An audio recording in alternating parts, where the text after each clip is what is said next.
एक गांव सोफीपुर था। उस गांव में एक मुस्लिम परिवार रहता था। उस आदमी का नाम इमरान और उसकी बीवी का नाम जीनत था। उन दोनों का एक बेटा जिसका नाम राशिद था। राशिद बहुत दिनों से बीमार चल रहा था। उसकी तबीयत दिन ब दिन बिगड़ती जा रही थी। इमरान इतना गरीब था कि उसे अपने बेटे की दवाई करने के लिए भी पैसे नहीं थे। वह रोज़ाना काम की तलाश में घर से बाहर जाया करता था, पर उसे काम नहीं मिलता था। वे सब बहुत ही ज़्यादा गरीबी झेल रहे थे। मार्च का महीना चल रहा था और बारिश बहुत ज़ोर ज़ोर से हो रही थी। इमरान एसी बनाने का काम करता था। बारिश की वजह से मौसम ठंडा हो रहा था, इसलिए कोई भी एसी का काम करवा नहीं रहा था। वह एकदम से परेशान था। उस दिन वह भीगते हुए घर आया। उसकी बीवी जीनत अपने बेटे राशिद के पास बैठी थी। तभी दरवाज़ा खटखटाता है तो राशिद बोलता है, अम्मी जाओ देखो, लगता है अब्बू आ गए। वह जाती है, दरवाज़ा खोलती है, देखती है सामने उसका आदमी खड़ा था। इमरान बारिश में पूरी तरह भीग गया था। उसकी बीवी उसे जल्दी से अंदर कमरे में लेती है और दरवाज़ा बंद कर देती है। वह अपने बेटे राशिद को काढ़ा पिला पिला कर उसकी तबीयत को सुधारने की कोशिश करती है, पर काढ़े से भी उसकी तबीयत नहीं सुधर रही थी। वह दिन ब दिन और बीमार होता जा रहा था। वह जाती है, अपने आदमी के लिए भी काढ़ा बना कर लाती है। दोनों बैठकर काढ़ा पीते हैं। वह बोलती है कि आज भी काम नहीं मिला, तो इमरान बोलता है, बारिश इतनी तेज़ हो रही है कि मौसम ठंडा हो गया है और सब लोग एसी का काम करवाना नहीं चाहते। एकदम से परेशान हो गया हूँ कि ठंडी के बाद एकदम से बारिश का मौसम शुरू हो गया। अब तक तो गर्मी का मौसम रहना चाहिए था।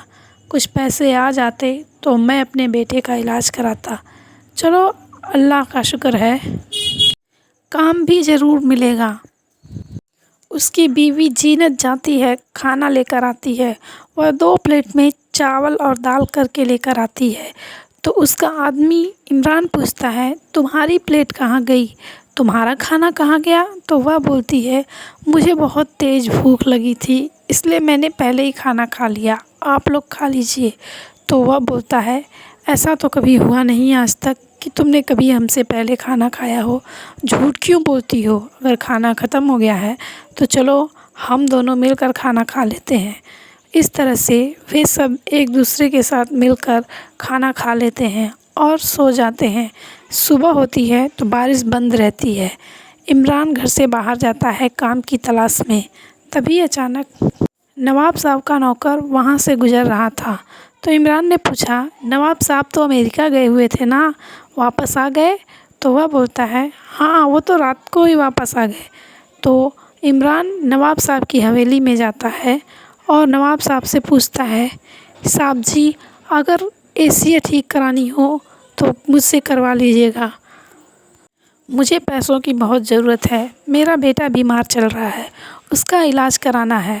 तभी अचानक से बारिश होने लगती है। नवाब साहब और उनकी बीवी दौड़कर अपने घर के अंदर चले जाते हैं। इधर इमरान भी भागता हुआ अपने घर वापस आ जाता है। नवाब साहब जैसे ही अंदर जाते हैं, वो अपना हाथ देखते हैं तो उनकी मोबाइल गायब रहती है। उनकी मोबाइल बहुत ही महंगी थी। तो वो बोलते हैं, मेरी मोबाइल कहाँ गई? ढूंढने लगते हैं इधर उधर। तो उनकी बीवी बोलती है, उसी इमरान ने चुराई होगी, देखा नहीं आपने कैसे पैसों की बात कर रहा था? आपकी इतनी महंगी मोबाइल वह बेचकर ही पैसे इकट्ठा करेगा।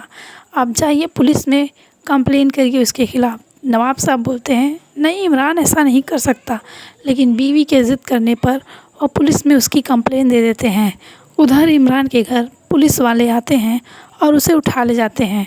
वह सब उसे लॉकअप में बंद कर देते हैं और उसकी पिटाई करने लगते हैं। अगले दिन नवाब साहब का धोबी दौड़ता हुआ आता है उनके पास और बोलता है, साहब जी, आपकी मोबाइल, आपका कपड़ा धोने जा रहा था तो आपके जेब में से निकली है। नवाब साहब एकदम हैरान हो जाते हैं। वह बहुत ही ज़्यादा शर्मिंदा हो जाते हैं कि उन्होंने बेकसूर इमरान को पुलिस के हवाले कर दिया। वह तुरंत गाड़ी में बैठकर पुलिस थाने के लिए निकल जाते हैं। उनकी बीवी जब यह सुनती है कि उनकी मोबाइल मिल गई है तो वह भी शर्मिंदा महसूस होती है। वह बहुत सारा खाने पीने का सामान लेकर इमरान के घर जाती है। वह वहाँ जाकर देखती है उसके बेटे का तबीयत बहुत ज़्यादा ख़राब था, तो वह उसके इलाज के लिए पैसे भी देकर आती है वहाँ से। उधर नवाब साहब जैसे ही थाने में पहुँचते हैं और देखते हैं कि सब लोग उसकी पिटाई कर रहे थे, वह वहाँ पे जेलर साहब को उसे मारने के लिए मना करते हैं। वह बाहर आता है, वह पूरी तरह ज़ख्मी हुआ रहता है। वह वहाँ से इमरान को लेकर जाते हैं, उसका इलाज करवाते हैं। वह पूरी तरह से इमरान और उसके बेटे राशिद का इलाज करवाते हैं और जब तक वे सब ठीक नहीं हो जाते उनका खर्चा नवाब साहब खुद उठाते हैं। इस तरह से बारिश का मौसम भी ख़त्म हो जाता है और नवाब साहब इमरान को अपने घर की सभी एसियाँ ठीक करने का काम देते हैं।